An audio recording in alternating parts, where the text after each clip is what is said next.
know a few other members have as well. From what I can say, I've had a fantastic experience with Luke. Thanks, Greg. Unfortunately, I put you through some punishment, so yeah. Oh, I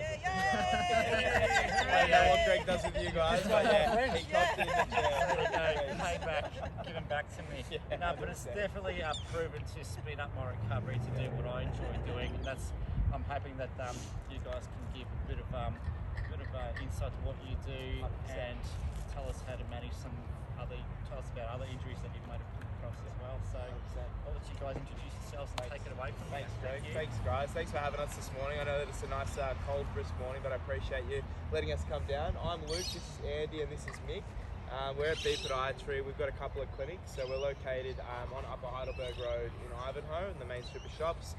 We're in Greensboro as well, and we've got about 5 podiatrists treating at the moment, 5-6 podiatrists between us. So we do everything at our clinic. We do everything from toenail and skin care. We've got corn management. If you've got any warts, blister management. We do running gait analysis. We do shockwave. We do K-laser. So we've got heaps of different services that we can offer to you guys if there's anything that kind of comes up musculoskeletal wise. I'll let Mick talk about shockwave. It's probably one of the bigger ones that we see people for, including Greg, which was the most uncomfortable thing you probably experienced. So Mick, shockwave? How would you explain shockwave? Has anyone heard of shockwave before, or no? You have. Greg's had done. So basically, shockwave is a treatment that aims to speed up the healing process. If we keep it nice and simple, so we would mainly use it for conditions such as plantar fasciitis, if anyone's heard of that, or heel pain, or Achilles tendinopathy or tendinitis, those types of injuries. The reason being is those types of injuries tend to linger and last longer because connective tissue has poor blood flow.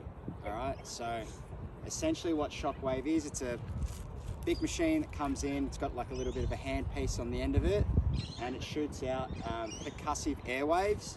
Essentially what that does, it just reminds the body that there is an injury there.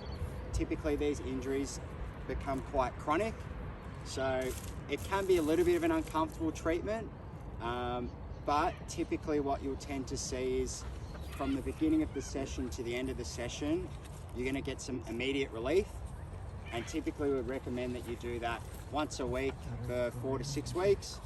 About 80% of people have a beneficial result, and typically we'll know that it's working after a couple of sessions. All right, so it's always worth giving a go if you have had some sort of injury that has lingered for longer than maybe what you'd like. I'd say anything longer than a couple of months, definitely worth giving a go. On top of that, we have another very similar treatment called laser, or K-laser. It does a very similar thing, slightly less painful, so in some cases that's probably more more useful depending on where you saw. A little bit more tolerable. We use K-laser for our musculoskeletal issues as well. Like if you've got any inflammation, any acute injuries, K-laser can be quite helpful for. Also, maybe a little bit more nitty-gritty podiatry, like fungal toenails, we can use it quite effectively for as well. Like we've all got stuff that goes on, like if you've got an issue there, we could probably help with it. And having access to these different treatments, like they're not cheap, but we've invested quite heavily in these types of treatments just to have different options that we can offer in the clinic as well. So just as far as like your sporting injuries go, like you guys are all super active out here first thing in the morning as well. Like we know generally these small things start as little niggles, and that's generally not when we see them. We usually see them like 6 to 12 months down the track when there's been persistent pain, it hasn't been getting better. First few steps in the morning have been killing ya, and it's gotten to a repetitive cycle of like, I can't do this. Like I'm paying Greg, I want to come to Greg's sessions and I just can't, I'm too sore in the morning. So what do? Generally, we would say, as probably every other health professional, try and act on these things early. Like put a couple of things in place, whether it's icing, heating, jump on Google. I know people don't advocate for Google very much, but jump on Google, try and do a couple of exercises. If it doesn't get any better, give us a ring. Even if it's as simple as asking us, it might be this, what do you think? Like we're all open books. Like we're super helpful, even at just giving you a starting point of try A, B, and C, and if it doesn't get any better, come down to the clinic and let's see what we can do for you. Because a lot of the time, if you get onto it early, it means your management plan is going to be relatively short. But yeah, the longer we leave things, obviously, as we know, it tends to be a lot harder to get them right by the end. So, did any of you guys have any questions as far as any particular issues? Like, do you want, like, does anyone have anything specific that they're going through at the moment? Oh, we got one too. Oh, sorry. Taking turns. I've got a question for a friend. Yep. What do you do about heel spurs? Heel spurs. Heel spurs are a funny one. So, reason being is about 9 in 10 people would probably actually have some sort of heel spur on an X-ray. Okay. But not 9 in 10 people would have pain. So essentially what that would require is us to have a look at the X-ray and see if we thought that it was large enough to actually be the cause of your pain. Most of the time when people have a heel spur, the cause of the pain will be something different, but just around that area. So it's like more of a coincidence. But there are times that the spur itself 100%. Is actually the issue. Yeah, if it's big enough. If the spur is the actual issue, then you have a handful of options. Typically, you're going to be wanting a more cushioned shoe for a majority of the day. But again, most of the time, it's probably more likely plantar fasciitis or some sort of nerve compression that's causing you the discomfort. So very rarely are we ever sending someone to a surgeon to have a heel spur removed. We're usually able to get on top of the pain. Yeah.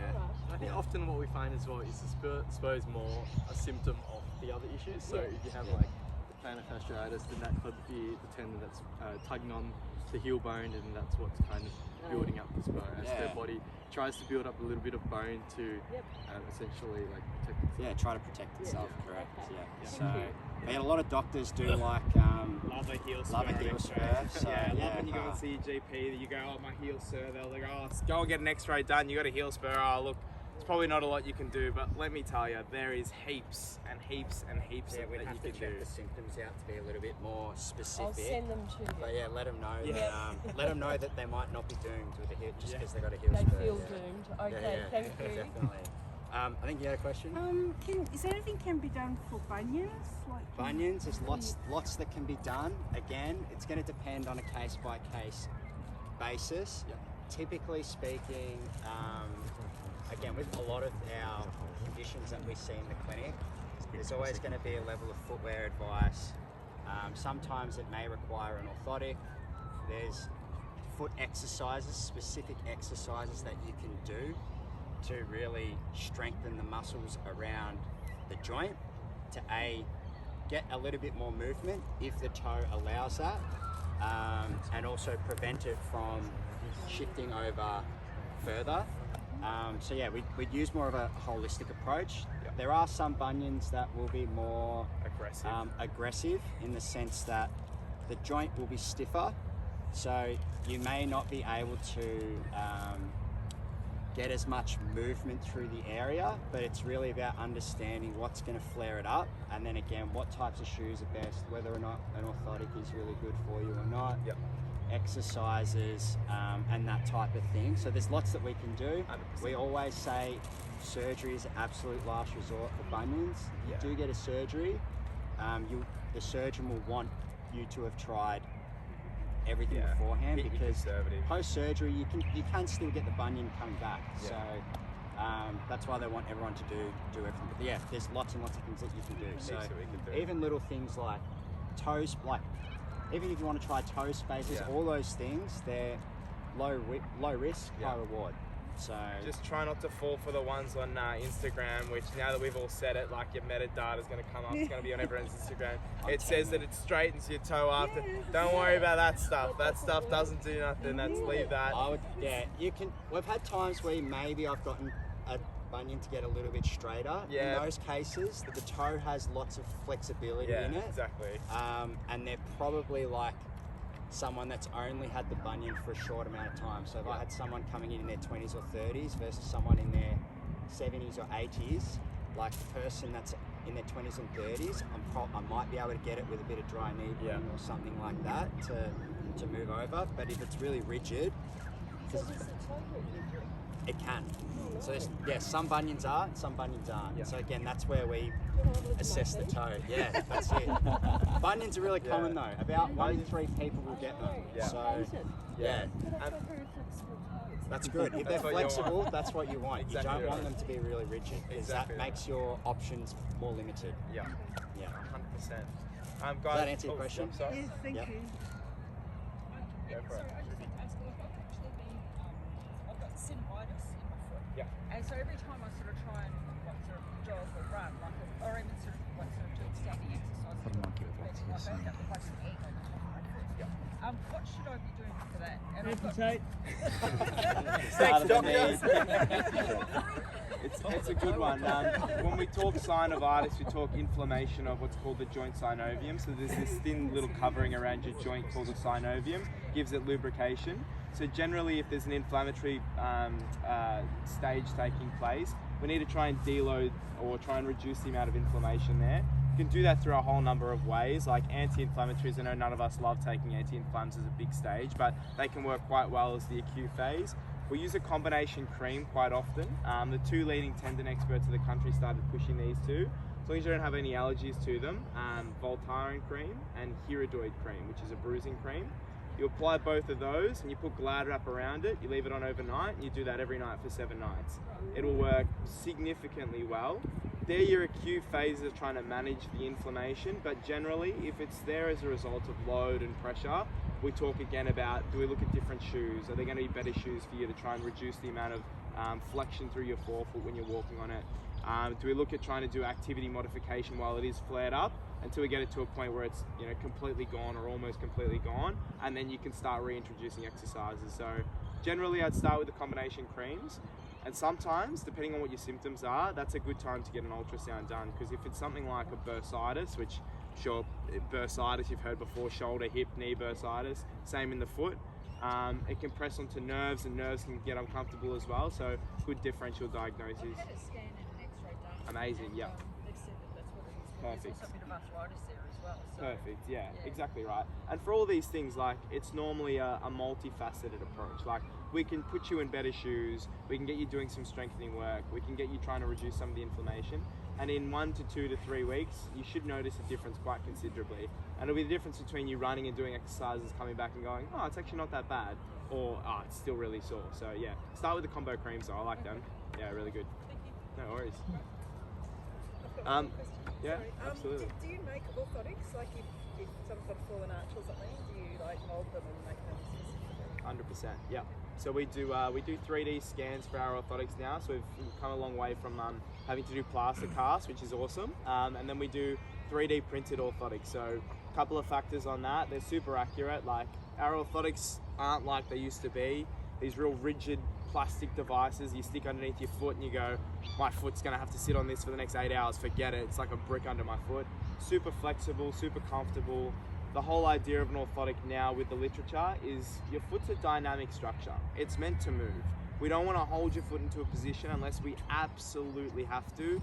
In the case of someone that's got, a real osteoarthritic foot or rheumatoid foot where they really can't have much movement, your foot's got to be somewhat dynamic. So we use our orthotics to kind of limit our end range of motion and still get it moving through a certain degree of function, which is what we want. So super comfortable, and then they're not overly thick, so they fit into pretty much every shoe. We wear ours in our other RM Williams boots, no worries. They fit into your runners, which is great. So you can still look like you've got a good pair of shoes on and have your orthotic in there as well. But yeah, absolutely. And we do. Not high heels. Not high heels. Yeah. I don't wear them anyway. Not high heels. That'll be the caveat, not high heels. Guys, I've given every one of you just one of these 20% off vouchers, and I'll leave a few with Greg as well, so we can pass them out to the rest of your team members as well. But feel free, if there is a niggle, if there is something that comes up that you have any questions about, even if it's before you wanted to book your appointment, call our team. Like, you'll be met with Cara or Olivia on the phone, and they're super helpful themselves, and anything that they can't help you with, they'll direct you to one of us, and between us three, Caitlin and Reese, one of us will be able to find at least a starting plan for you guys. But yeah, we're in the community and we just want to be able to help. So if there's anything that comes up, if you got any goals you want to work towards, we're absolutely here for it. So yeah, please reach out and let us know. Thanks so much. Yeah, thank you very much for your time today and your services that you great. do. And much appreciated. Appreciate it. Thank you. Thanks guys. Cheers. Thank you. Thank you. Thank you. If anyone has any other questions, we'll probably hang around. Yeah, we'll hang around Yeah. for a bit as well.